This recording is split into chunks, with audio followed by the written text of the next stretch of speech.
Greetings, fellow travelers. Welcome on in. This is the RPG Cave level 168. I'm one of your hosts, the level 199 human Dark Lord, Ryan Durford, and I am joined, as always, by the level 199 Elf Battle Alchemist, Dr. Garret Bland. How's it going, Garret? I'm doing good. Ryan, I have a random question for you. Ooh, random question. I'm excited about this. Go ahead. We're adults. We do adult things. You're not wrong. Of course. As employees of the United States, some of us get W-2s. So I just got my W-2 in. Does Canadians get W-2s? I have no idea what a W-2 even is. Oh my goodness. Okay, there you go. You just had my answer. W-2 is a form that your employer, if you're salaried, if you're a salaried employee in the United States, you most likely will get a W-2 form for your tax returns. Okay. So it's we call them a T4 here in Canada. T4. All right. Sounds good. Yeah, it's basically just information on your wages, how much the government has stole from you, stuff like that. So yeah. So then you can use that so you're all excited about it because that means you can actually file your taxes and then get money back. Oh, let's hope it. Well, potentially. Dude, it's like the luck of the draw sometimes. Sometimes your employer doesn't take away as much money as they're supposed to. So in the end, last year I owe $600 or something like Jesus, that. Dude. Yeah, to the federal government, which was, super weird, but it balances itself out because the state gave us money back. So, it could be something like that. But I'm not ready to do taxes. Yeah. Whereas my company is always so on the ball that it's we don't usually get a tax return. It's usually you either gain $5 or you owe the government $5. And it's I wish it was that, on the ball, because if an employer is just off by a lot, it's just you owe the federal government $3,000. It's just dang, it's what the heck. And the opposite too is it's never a feel good when you get $3,000 back from the tax company. It's oh, I've been paying way too much for so long. Mm-hmm. Yeah, pretty much. So just wanted to ask if you had something like that. It looks like you do. But I don't know. It sounds like Canadians' tax laws are not as complicated as the United States. Yeah, we typically get ours, at least at my company, they don't usually hand out their RT4s until the end of January, early February. So that's what I'll be doing my taxes. Mm-hmm. So there you go. I'm glad we had our tax discussion. Yes, welcome to our tax talk. It's like a TED talk, but it's about taxes. Yeah, I'm just staring straight on that form. I don't want to do this right now. Look, the RPG Cave is a myriad of different topics, including, of course, doing your taxes. God, that's pretty much. God, we're such dorks. I love it. We are dorks. Anyways, this is the RPG Cave where we talk about RPGs all the time, except for when we're talking about taxes or the weather or any number of other things. So if you like what we do and you want to support the show, there's a number of amazing ways you can do that. And everyone, if you're watching the live stream right now, we're at youtube.com/carpoolgaming or over on twitch.tv/carpoolgaming live. Do you ever hit that like button if you're on YouTube? Hit that subscribe button if you're on YouTube. Hit that follow button if you're on Twitch. Maybe you could hit that subscribe button on Twitch if you want to as well. If you want to toss a couple bucks our way, if you're interested in doing that. Also, you can subscribe with Twitch Prime. Because Twitch, if you have Amazon Prime, you have Twitch Prime, which is free to subscribe with. So make sure to check that out over there. If you're listening on audio feeds, don't forget that subscribe button as well. And if you're listening on Apple Podcasts or Spotify, maybe leave us a nice Apple Podcast review. Or if you're listening on Spotify, you can leave a comment over on Spotify as well. That's always a thing as well. Also, if you want one big podcast feed with the entire Carpool Gaming cinematic universe on it, head over to our Patreon, patreon.com/Carpool Gaming. Of course, we want to say thank you to Josh U4, or I guess I should say JO5H_U4 for coming on in at the exclusive tier. Huge thank you to JO5H_U4 for hopping on in there to the old Patreon. Also, speaking of that Patreon, Garret, we have recent Patreon content, including your pants episode. It's going to be out tomorrow. It's going to be out pretty soon.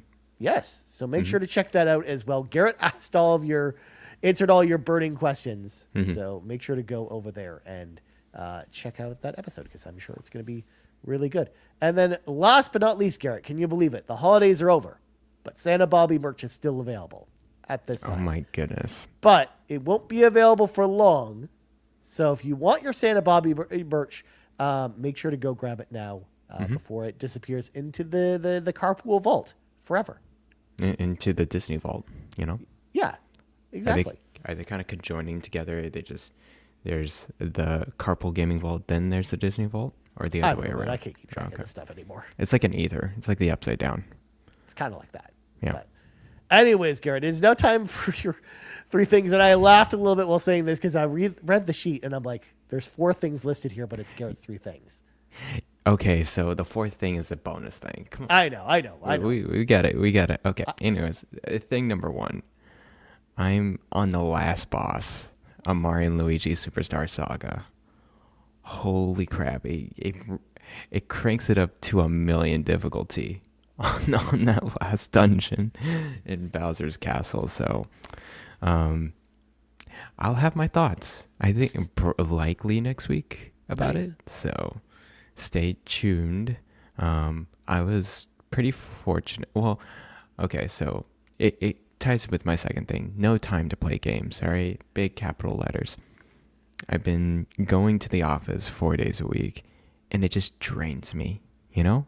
Mm-hmm. Going to commute, going to the office, work. And, like, I have to schedule my commute out. It's like, there's no point. I'm working less and, you know, draining more energy. So by the time I get back home, I don't want to play games. I just want to sleep. No joke. Yeah.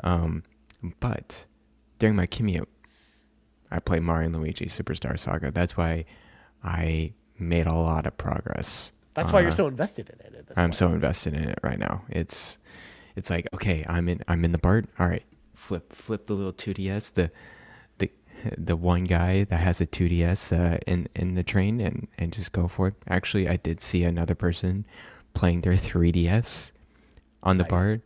I did. There's dozens of us, Ryan.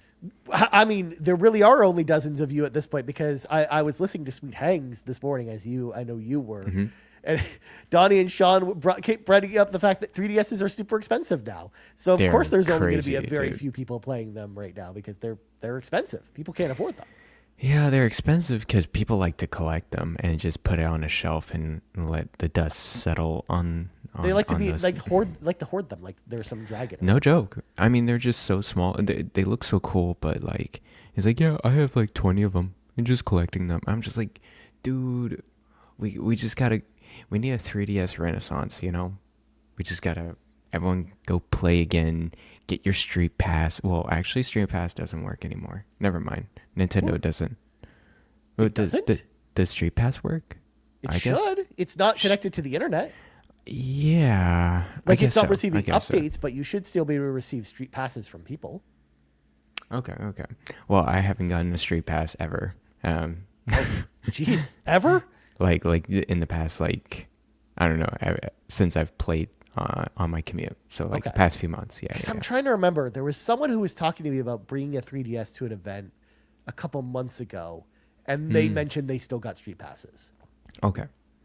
So maybe that's still the case, but I never get Street Passes anymore, which sucks.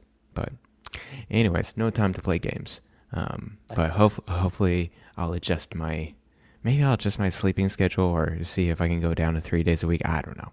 We'll see. Yeah, I know what that's like though, Garrett, because my sleeping schedule recently changed because I it started working earlier in the morning at work for the first time in like 8 years. And my body needed some time to adjust. So when I was playing games at night, it was just after work, I was just like, dude, I was falling asleep like hardcore. Like it'd be like 8 o'clock and I'm looking at my screen. I'm like just like bogging down to sleep. So it actually led to my first time falling asleep playing a video game in like at least 10 years. So yeah, we'll talk about that in a second. Sleep's important. But anyways, thing number 3. Have you seen this before? Hardware mod on your 3DS, 2DS. Okay, basically, what kind of hardware mod are we talking about? Replacing that little nub, the little C nub. Yeah. With the PSP 1000 joystick. Have you seen it? Yeah, so basically for folks who don't know, that PSP one is the PSP 1000 one. Yeah. It's also kind of a little nub. It is a little nub, but it's like a laptop one. Yeah. So it's like a little bit wider. It has like some texture on it as well.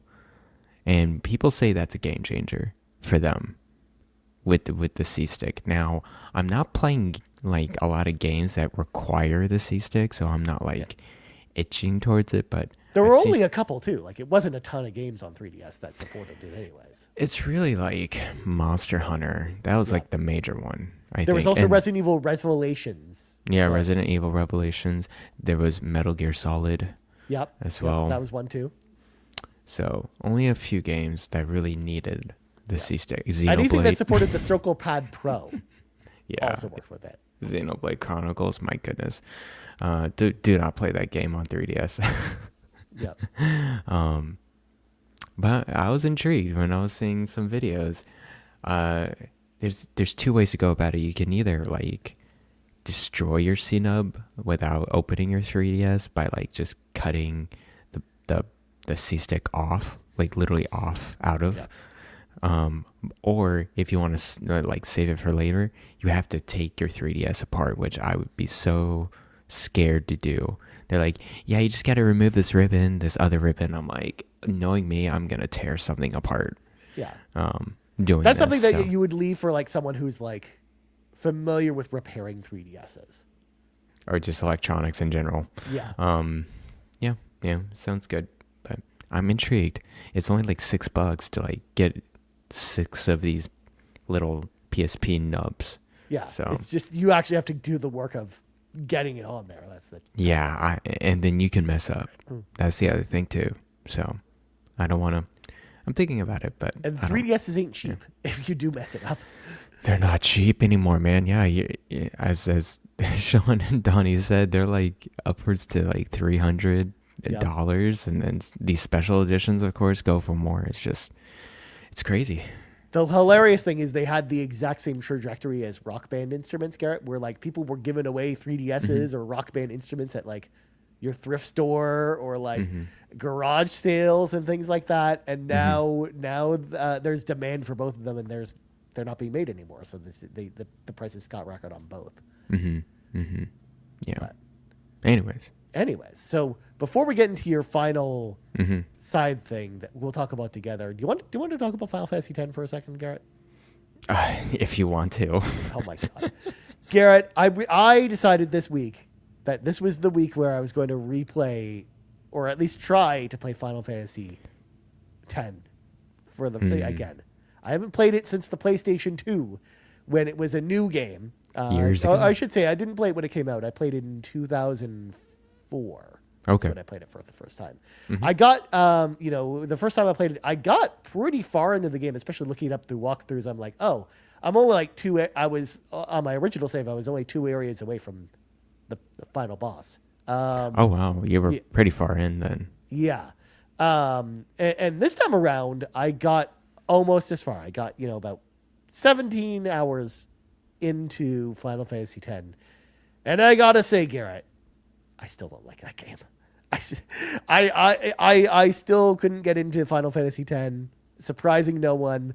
But the reason I wanted to talk about it is not to, say only negative things about Final Fantasy X, because there were a lot of positives I got out of this experience.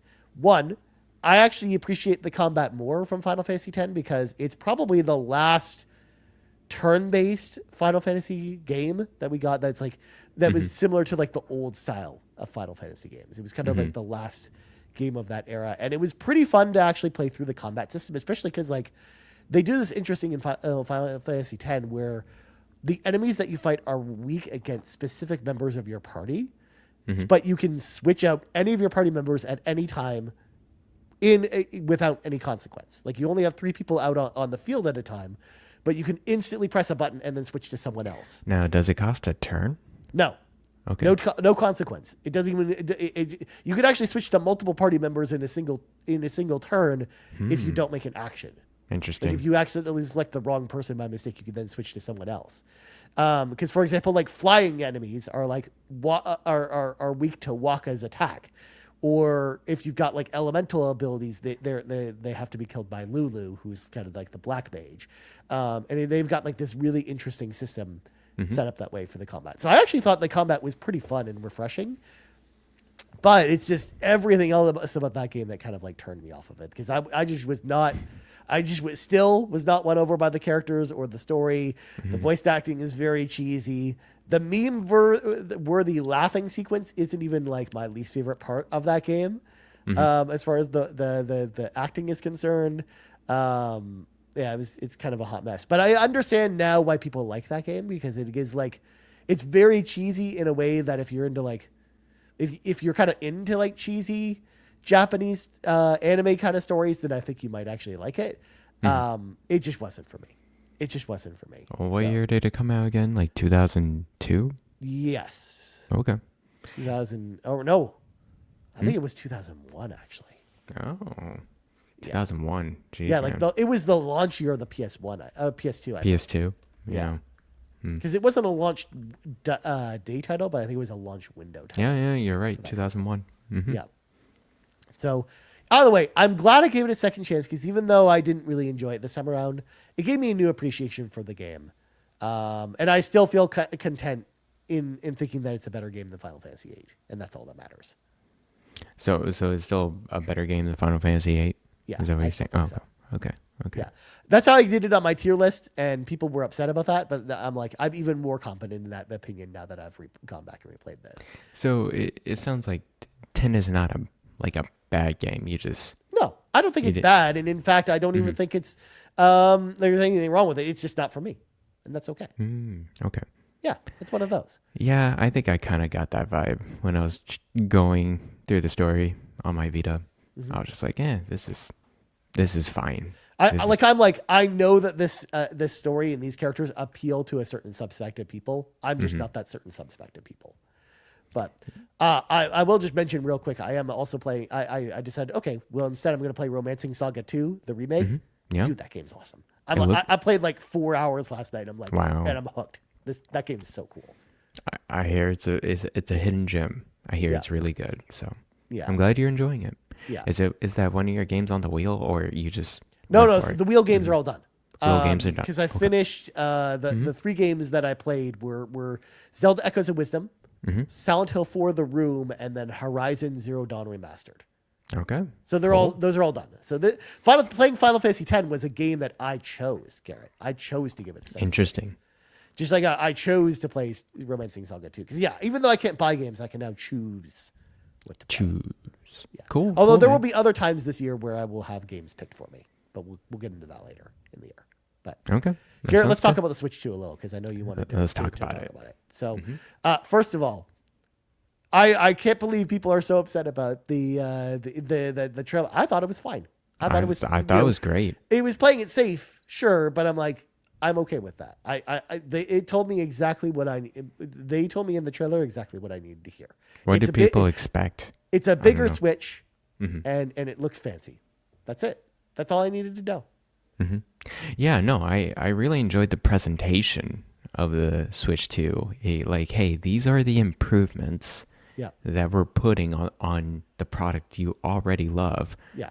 As gamers, focused on Switch, future Switch or whatever, we kind of just knew, it's like, it's going to be a bigger Switch.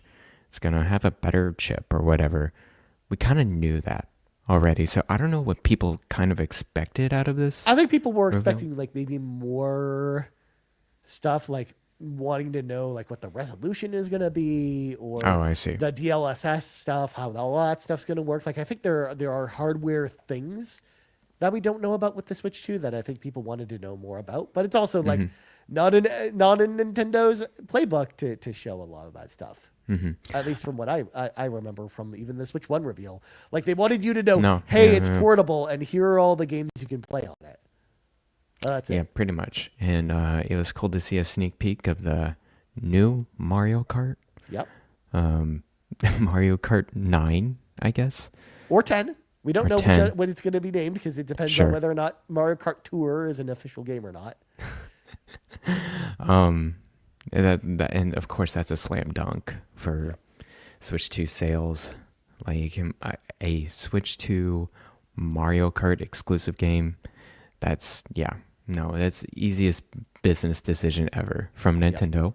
But I really enjoyed like the reveal of the Switch 2. Yeah. What's it's a little bigger, it's a little sleeker.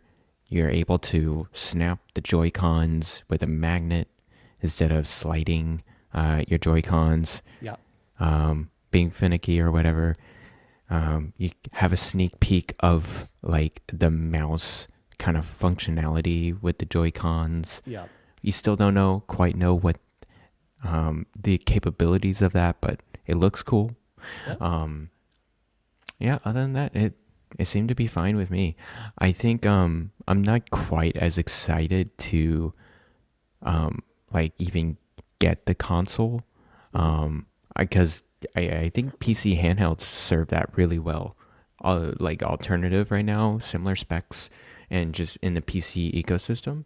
Yep. I'm just very curious about the games. Like, what are you gonna launch with? What are you gonna have within the first year? Yeah. That's what I'm mainly looking at. And this really now. just shows us playing in this day that Mario Kart is going to be at least one of those launch titles, so we can expect that. That's probably going to be a launch game. But yeah, you're right. As far as anything else, we really don't know. We'll find out in April, I guess, when we have that April Direct that's coming. 2.5 months. Yeah, but you're right. Like, it's hard to be excited about wanting to pre-order it without knowing what games are on it. But I already know, as an example, that there will be like an upgraded version of Metroid Prime 4, or at least just Metroid Prime 4 in general will be on it, whether it's a Switch 2 native release, or it will just run better from the Switch 1 version. And for me, that's enough for me as a big Metroid fan to want to play it day one. I'm really let alone Mario curious Kart, how because I'm also very excited about Mario Kart 9.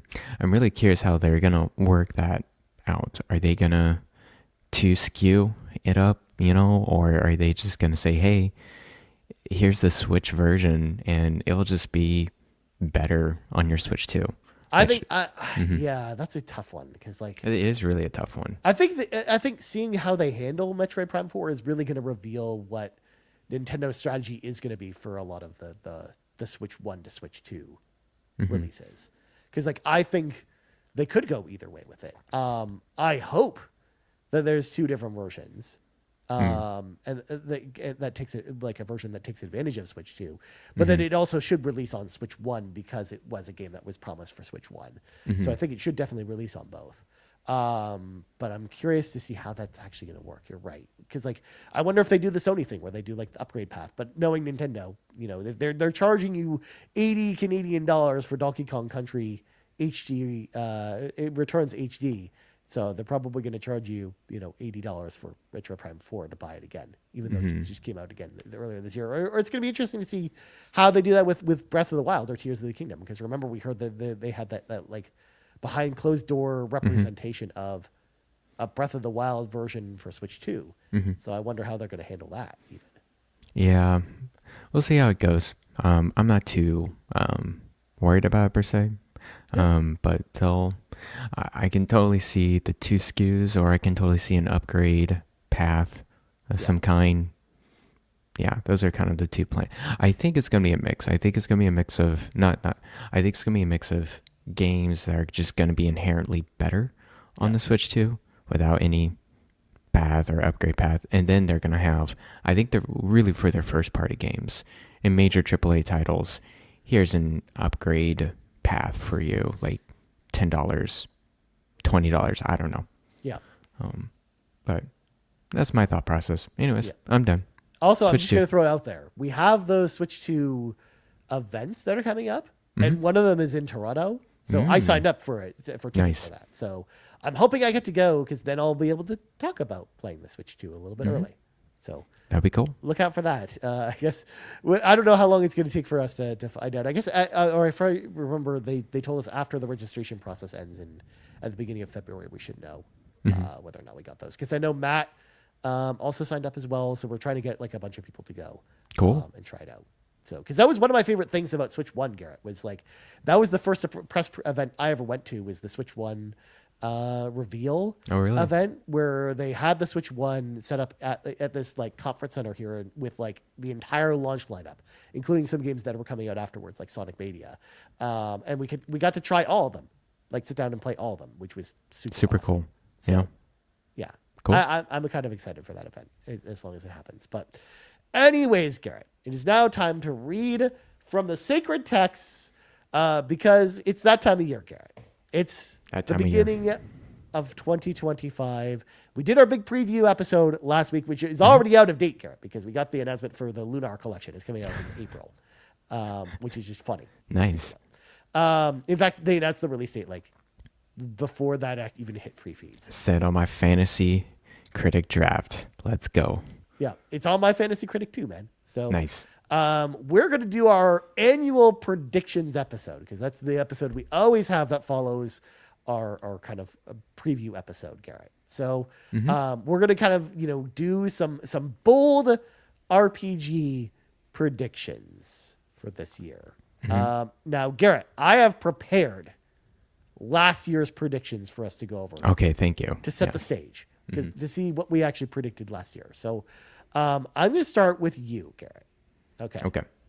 Now, Garrett, your first prediction was Nintendo will announce a brand new Pokemon Legends game on the Nintendo Switch. Garrett, I had given you, because remember, we were doing odds on this, where we assign points based on how likely this is going to be. I gave you the odds of 6 points. You received 6 points for this prediction. Nice. Yeah. Pokemon Za. It got announced because there was like this big Pokemon event that was happening in that February, and you were like, "Oh, that I think they're going to announce like Pokemon Legends because it's too soon for like the next mainline game," and that's exactly what happened at that nice. Event. So good. Slam dunk, Garrett. Slam dunk. Good call. Yeah, go me, Garrett. Your second prediction at the Xbox Games Showcase at E3, they will announce two things. Fantasian's console version will be a day one game on Game Pass. Okay. And Lost Odyssey 2 is a real game. Garrett, I gave you 0 points. The odds were set at 10 points for this one. So if you would have gotten it, you would have gotten 10 points. But because you were very specific about like Mistwalker and Microsoft were coming back. They had very that specific on going. That. Yeah, which I thought was pretty funny. And I was like, there's no way in hell that happened. So Garrett, your final prediction was, and I laugh because this prediction was exactly the same as Sean Capri's on Xbox Drive, but he actually predicted it after you predicted this one. So in a way, he kind of copied you. 2024 is the year of the comeback for Starfield, banking on Shattered Space to start the comeback of it. A 2025 roadmap for Starfield is revealed. Now, Garrett, that of course is very ambiguous, and there was no way to really measure this. So I asked you, Garrett, how do I measure what's the measurement of this? The measurement that you gave me was you told me to go to the Steam review page for Starfield and look at recent reviews, and if it was positive or mostly positive or anything higher than that, then the year of Starfield had turned around, because at that time they were mostly negative at that time. Yes, for Starfield. Garrett, I'm pleased to announce that Starfield reviews are not mostly negative anymore. They are now mixed. Oh, yeah. So I awarded you 0 points because I can tell you right now, Starfield did not receive a resurgence, especially after. Oh, they did not. Absolutely not. Because you thought, with this, they're gonna have like the map update. They're gonna have a whole bunch of stuff in there, so that by the time Shattered Space comes out, which is going to be a great expansion, everyone's going to be back on board with Starfield. It's going to be like Cyberpunk with Phantom Liberty, and that's not what happened. It had the opposite happen with Shattered Space. Everyone just did not like it. It was a disappointment. The open critic score for that was terrible. Yeah. Oh man, Starfield. I really enjoyed the base game, but hearing the reception of Shattered Space, I'm like, I don't even want to go back right now. I just, I'm good. I'm okay right now. Yeah. So. All right, Garrett. So those were your 3 predictions. You earned 6 points. I'm good with that. Yeah. Feeling confident? Mm-hmm. Yeah. All right. 1 prediction out of the 3. I'm good. That's 33%. That's more than 0. So, I mean, traditionally we're very good at getting zeros on this show. So because RPGs are just such a hard thing to predict for. Yes. Garrett, here are my predictions from last year. First prediction, Sega will announce before year's end that they're developing a new mainline Shining Force or Phantasy Star game, because my reasoning for that was like, hey, at the Game Awards that year, they announced a bunch of new returning franchises. Sega mentioned after that they had a bunch of other franchises they didn't announce yet that they're announcing that in 2024 that are coming back. Unfortunately, those franchises were Altered Beast and Space Channel 5, I believe. So not Shining Force or Phantasy Star. So 0 points. You had set this, by the way, the odds you set for this were 3 points. You thought this was pretty likely to happen. I thought it was pretty likely. Like, seems totally possible, but yeah. Nothing out of Sega for these specific games, unfortunately. Next up, Bandai Namco will announce during the first Nintendo Direct of the year that a Xeno Saga collection is coming to Switch in September. It's exclusive to it, similar to Batten Kaitos. I got 0 points for that. The odds you set at this were 7. Yeah, it was more likely not gonna happen. Yeah. So. You ready for my final prediction from last year, Garrett? What was the final prediction? This is the make or break it, because if I obviously get this one, then you win. Square Enix will announce a new action RPG in the Lufia series. I got 0 points because that didn't happen. That did not happen at all. You set the odds at 8 points for that, because I was like, maybe this is the year that Square actually uses any of their Taito IPs that they've owned for like the last 8 years that they've done literally nothing with. Turns out they continue to do nothing with them. So. No, they just decided to do Romancing Saga again. Apparently it's good. Well, they did 2 Saga games last year. We had Emerald and Beyond last year too. No, everyone likes to forget about that one. That one didn't exist. I try and forget about that one sometimes too, Garrett. So final totals for 2024. Garrett 6 points, Ryan with 0. So Garrett, you are officially the 2024 predictions RPG predictions champion. As such, it is up to you, Garrett, if you'd like to go first or second for our predictions. Oh, okay. But before you tell me when you prefer, do we want to do odds again, or do you want to just do 1 point for these? Let's just.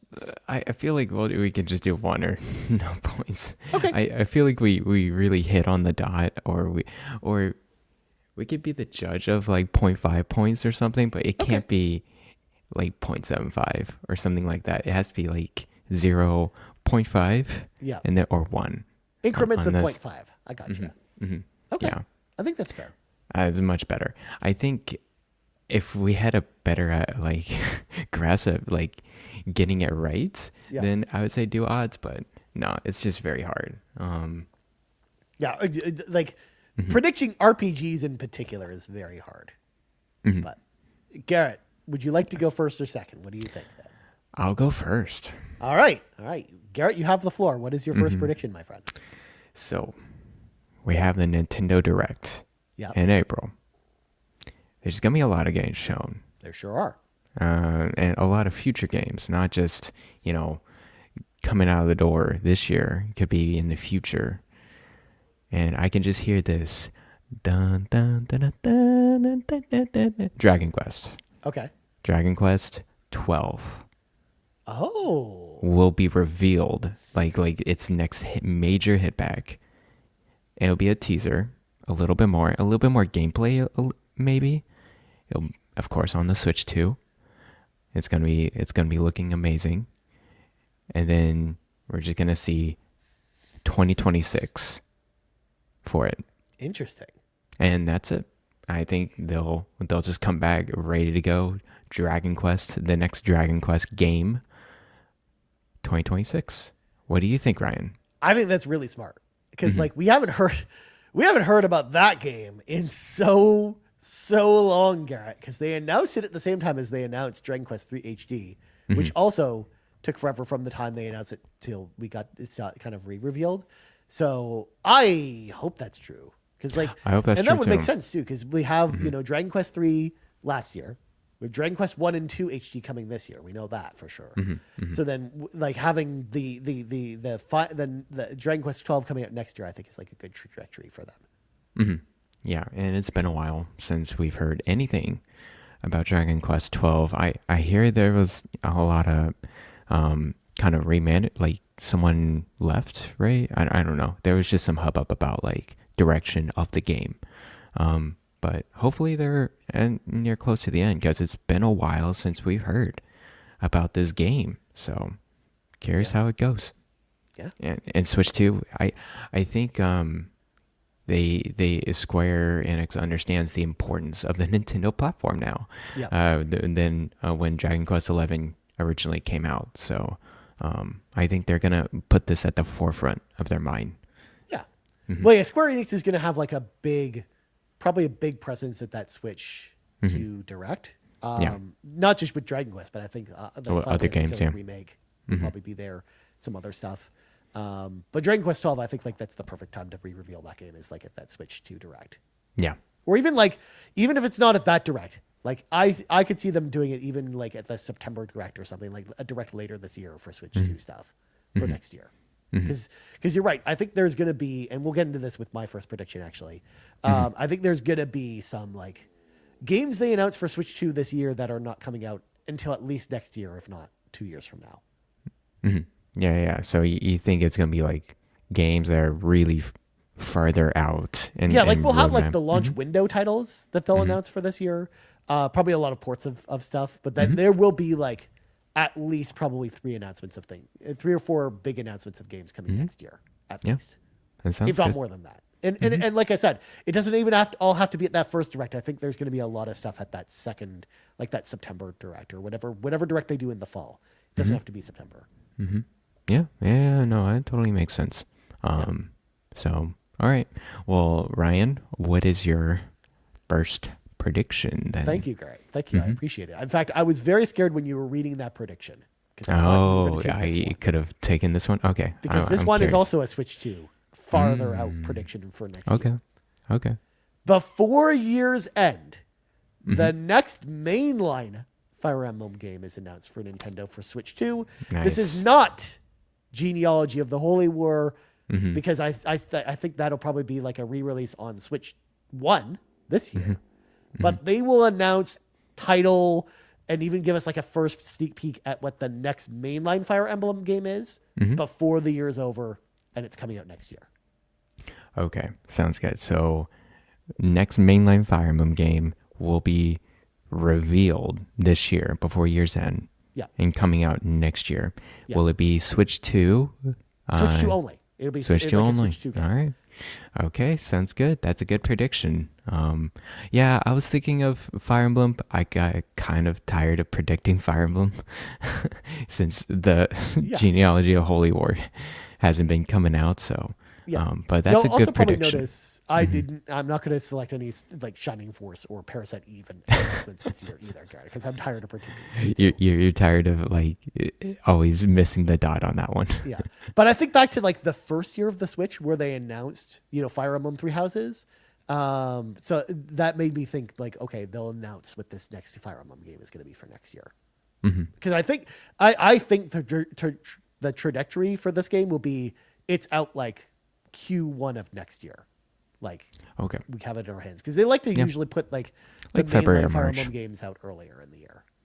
They tend to do that. The Fire Emblem Engage was February, and then if I believe correctly, Three Houses was like March. Yeah, it's something like that. Yeah.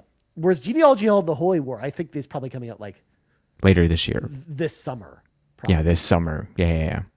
That seems like a good summer game, a late Switch game. Yeah.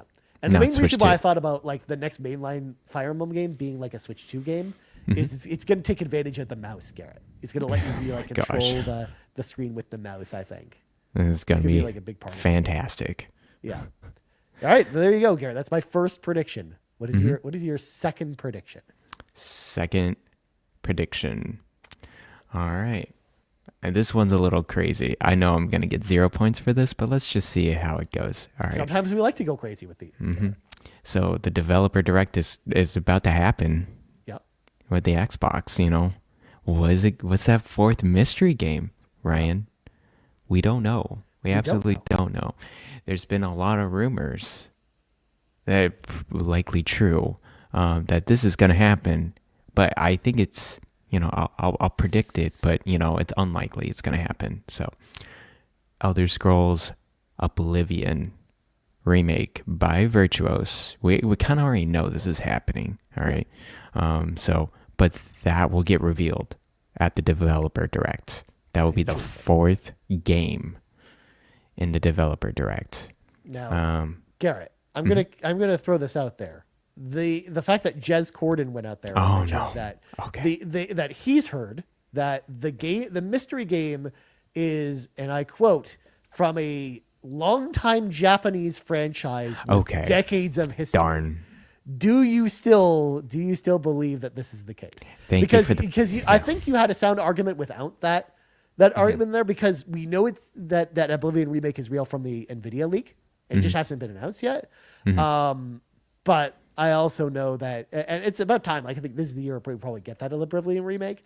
But like, is it that fourth mystery game, Garrett? Because Jez Corden seems to believe it is a big Japanese franchise, and he's like, and people will really like this new entry. Is all he said. Okay, never mind then. She is Jez Corden. I wish I knew that prior information, but okay. So I'll shift this. I'll shift this to the summer Xbox showcase. I don't even. There's no announcements from Microsoft ever, I would think, between the developer direct and the summer Xbox showcase, at least from my knowledge. Yeah, if they do anything, it's usually like a Twitter drop or something like that. Like, it's never, they don't do like an event or something.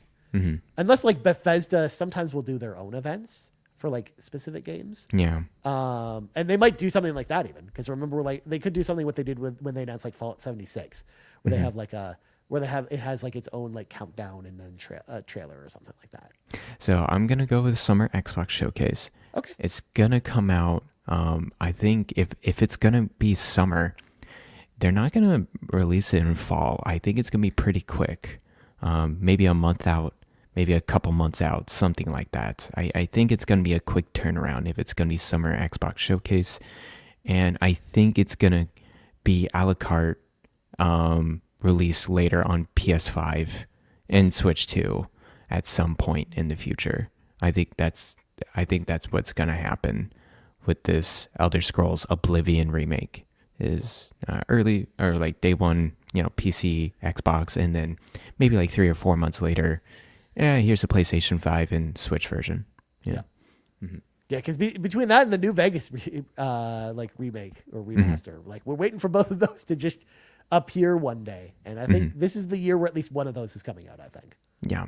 So Oblivion, I think, makes the most sense. So there you go. That's my number 2. That's your number 2. Well, Garrett, I swear I didn't get your notes ahead of time, because my second prediction is also about the Xbox Developer Direct. Oh, okay. Because I use the information from Jez Corden. Okay. Cool. To try and to try and like zone in on this one.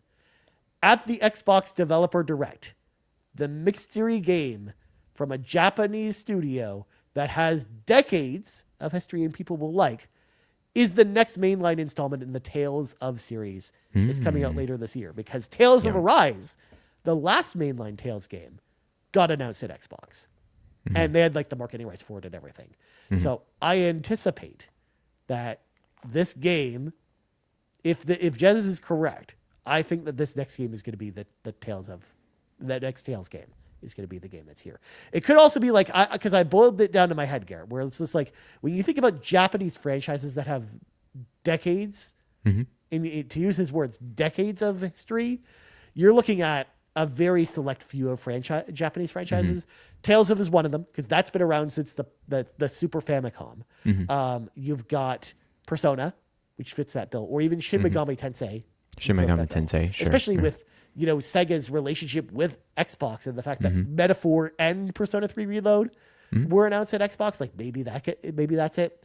It could be something like Mega Man from Capcom, because we know that a new Mega Man game is coming after the Secret Level episode on Amazon. They kind of announced, hey, a new Mega Man game is coming as part of that. And then Castlevania is the other one that kind of came to mind for me. It's like kind of like the 4 that I think it could be. It could also be Resident Evil, but they typically announce Resident Evil games at Sony So I don't think it'll be Resident Evil 9. Got I it. think it'll be something else. So my money is on it being a new game, the next big installment of the Tales of series. It's been almost 5 years. It's been 4 years since Tales of Arise came out. And I think it's time to find out whatever the next new Tales of game is coming out. And at the Developer Direct, they don't usually announce games that aren't coming out this year. So they don't usually announce games that are coming out 2 or 3 years from now. So or at least that's just been their track record so far. So I anticipate like this game is coming out this year. Whatever is getting announced there is coming out this year. And I think this is it.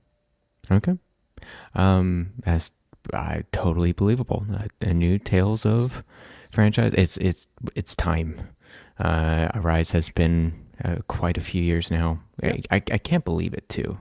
I feel like Arise was just like, oh yeah, it was a couple years ago. No, when did it come out? Like 2019, 2020? 2021, I believe. Okay, 2021. So again, it was still 4 years ago. 4 years ago, yeah, about. So it's time for a new one. I could totally see Xbox grabbing this up. Yeah. Especially because they already have the engine from Arise. Like I think they can.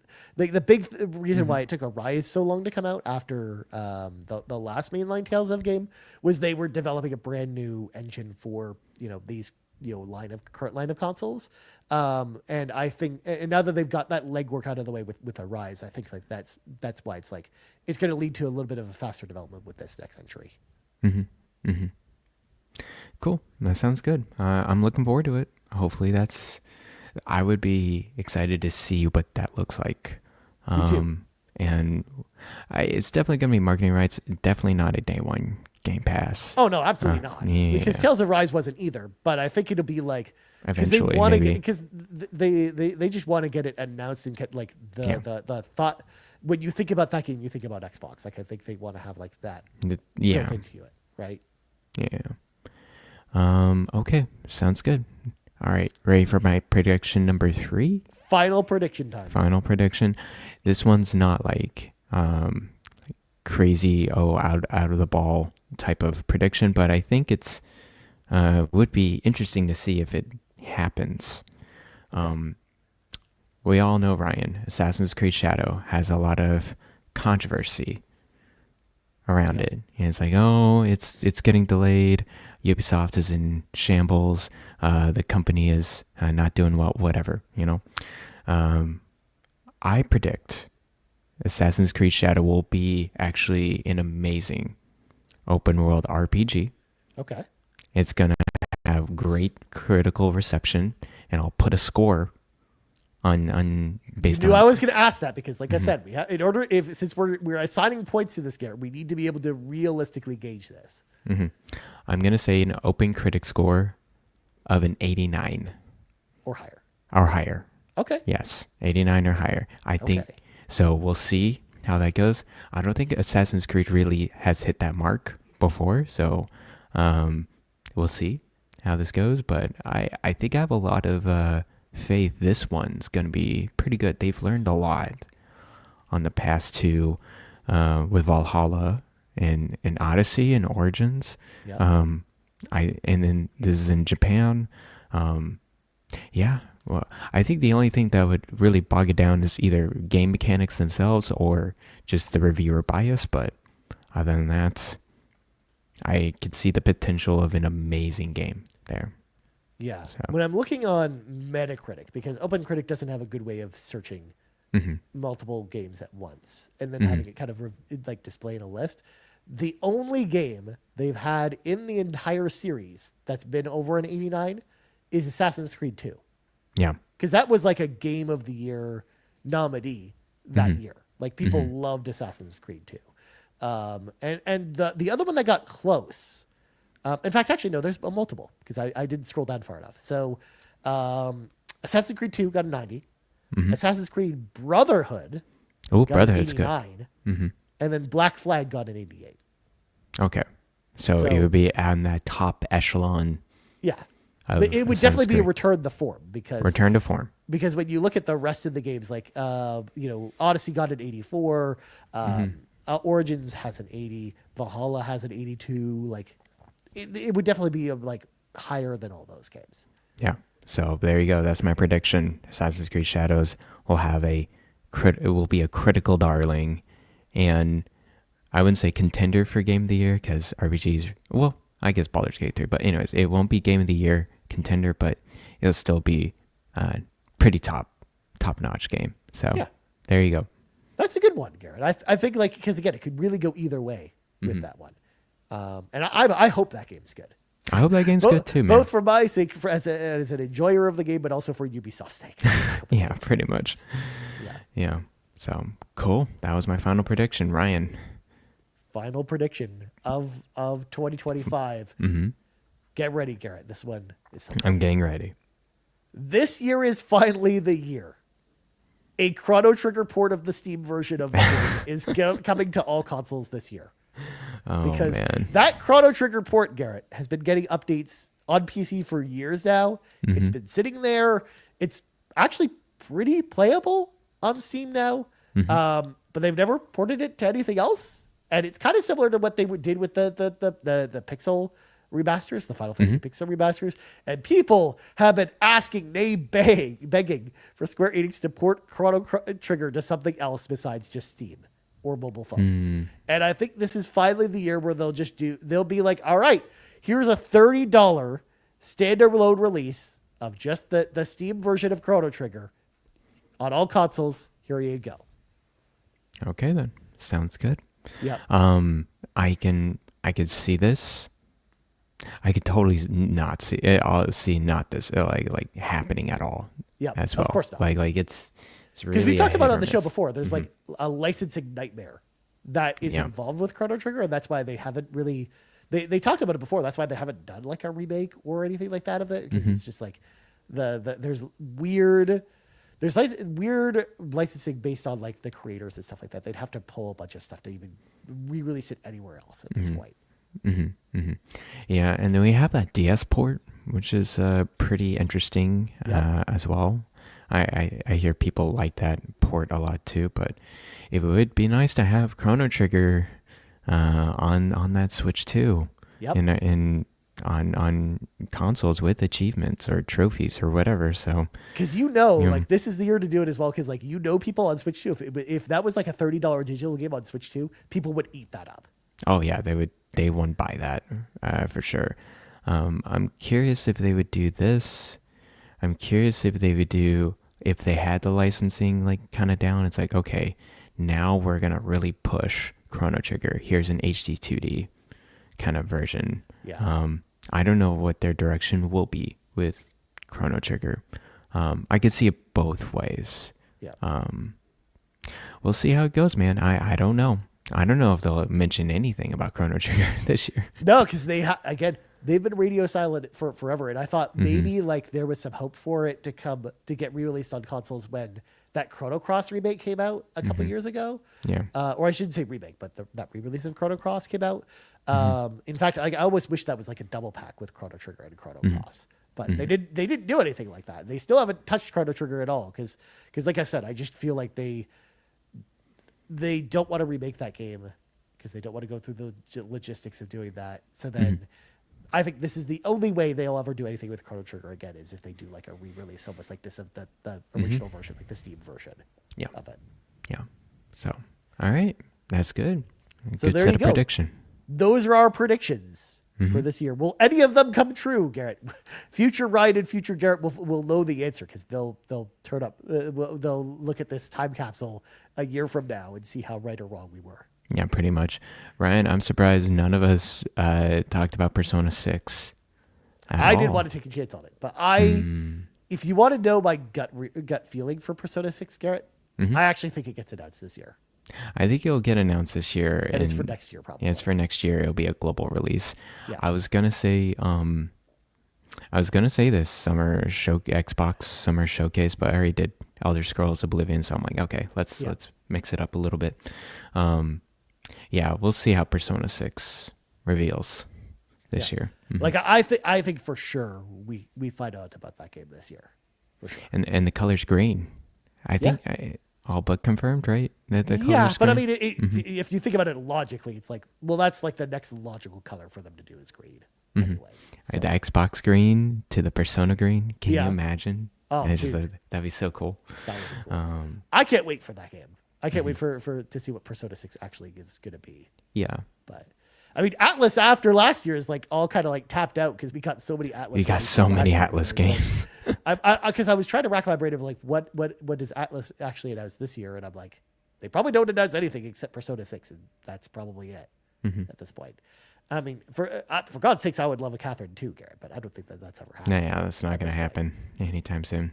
Yeah, Cool. Good set of predictions there. absolutely, Garrett. But before we wrap up the show, we got one question from the NPCs. This comes to us from the Kevin Ainsworth. We're at Save the Game Media. He's asked the question: since it's the 30th anniversary of the Tales series this year, do you think we will finally get an announcement of the next entry? I kind of answered that already, but we'll continue with Kevin's question. He has more to it. Also, what remasters of the Tales series do you want? My dream is a full-blown Tales of Fantasia remake, Final Fantasy VII Rebirth style.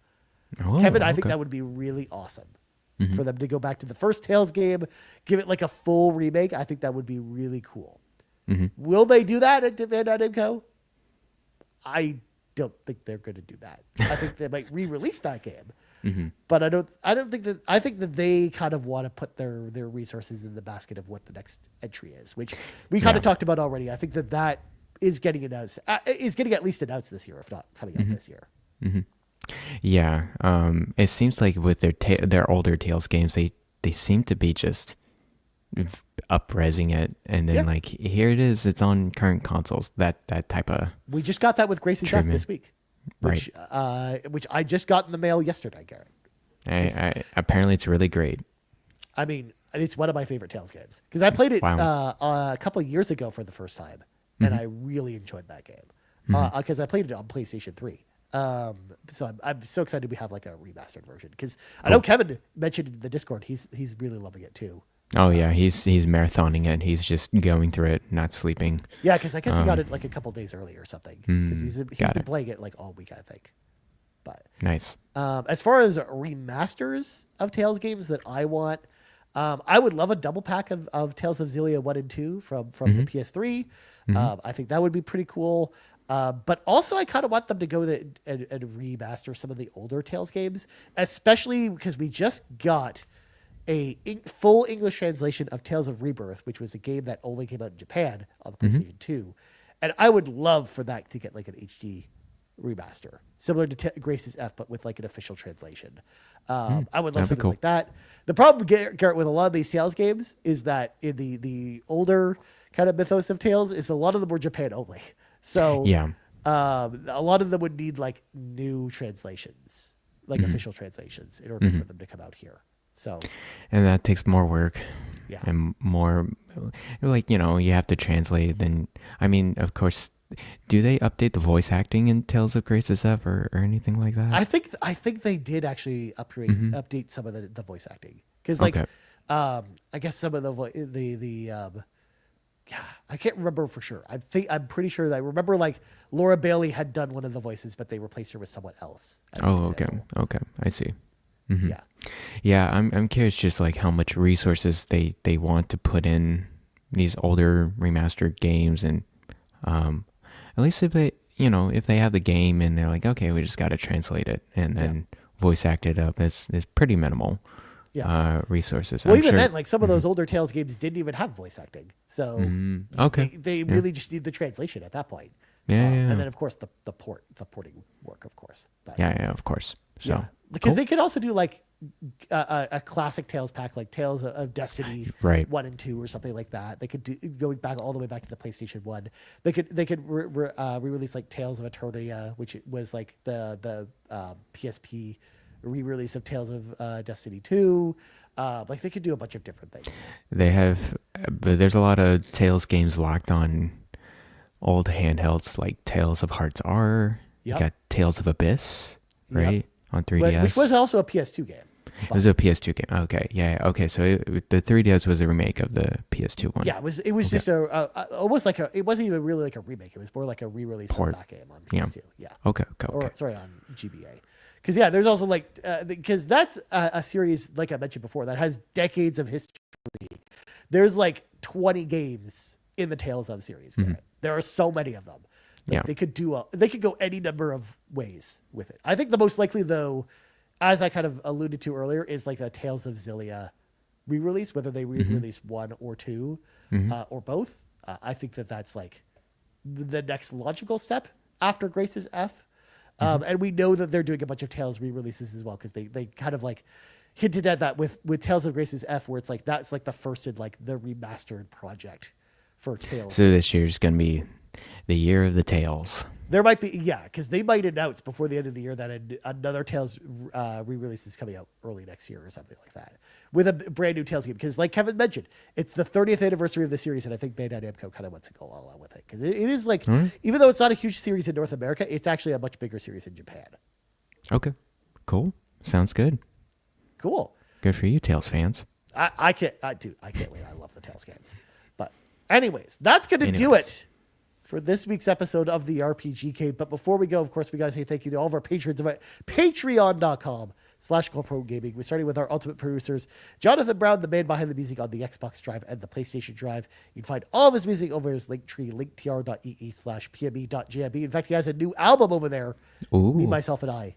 He released it not too long ago, so make sure to go check it out. Nice. Next up, we got Cwagmire, who humbly reminds you that the best babes are, in fact, Xenobabes. TechMike, who says whether you're Kevesi or Arginian, you're a Xenobabe at heart. Links to all of our ultimate producers can always be found in the description of our podcast. Our platinum producers, Smokin Joe, Solo, The Captain, and Tim Paullin, and our gold members, Adam K, Anna, Awesome Dave 1337, Brad Moore, Brian Reese, Cecily Carrozza, Dan and Luma, Dannohh, Emily O'Kelly, Yon32, Ligerwoods 330, OldMrFrump, Patrice Mallette, Peje, Shane Erickson, Stephen Keller, TheDonRob, the Jiggy Collector, and Toxic. Nice. Thanks once again to all of our patrons over at patreon.com/carpoolgaming. If you want to hop in the car with us, head over there, choose the tier that's right for you. And now, Garrett plugs go. You can follow me on Blue Sky at Bland Explosion, where you can just hear me rant about Pokemon TCG and Pocket and how much I hate it and how much I've installed it over the last week. And then you can also find me on the Discord. I read every single one of your messages on the RPG Cave. Nowhere else, though. Okay, I'm not gonna read every. Yeah. I'm not a computer. Okay. Yeah, that's pretty much it. If we tag you in the general chat, you're just not even gonna look at it. It's like it's not the RPG Cave chat. So exactly. But as for me, you can always find me in the Discord at Ryan Turford. And by the way, we should promote the Discord a little bit. Of course, the Discord, if you're not part of the Carpool Gaming Discord, it's free to join. We always have the link to it in the description of our podcast. And we have a great community over there, so make sure to come hang out with us, especially because I'm not on social media anymore. So if you want to hang out with me, that's usually where I am. Cool. I'm also over on Backlogged at Ryan Turford, where I'm keeping track of all the games I'm playing this year, writing little mini reviews for all the games I play. I even wrote one for Final Fantasy X when I dropped I saw it. I saw Abandoned. Yep. Right there. Abandoned. I know I'm not going back to this game at that point. That's such a word. That's such a strong word. Abandoned. This game. They give you a bunch of different options though for kind of like abandonment. Like if you're just going to shelve it, if you're getting rid of it temporarily to play something else, like there's a bunch of different like. This one's like, no, I'm done. Like I ain't shelving this. This isn't in consideration. I'm done. Once Final Fantasy X is shelved, Garrett, I'm never going back to that game. But. All right. Yeah, so you can find me over at Backlogged as well. I've got all kinds of all the games I'm playing over there, and I'll as I play through Romancing Saga 2, I'll have a little blurb. That'd be cool that when I finish that. But for Garrett Bland, I'm Ryan Turford. This has been the 168th level of the RPG Cave, and we're out. Bye bye.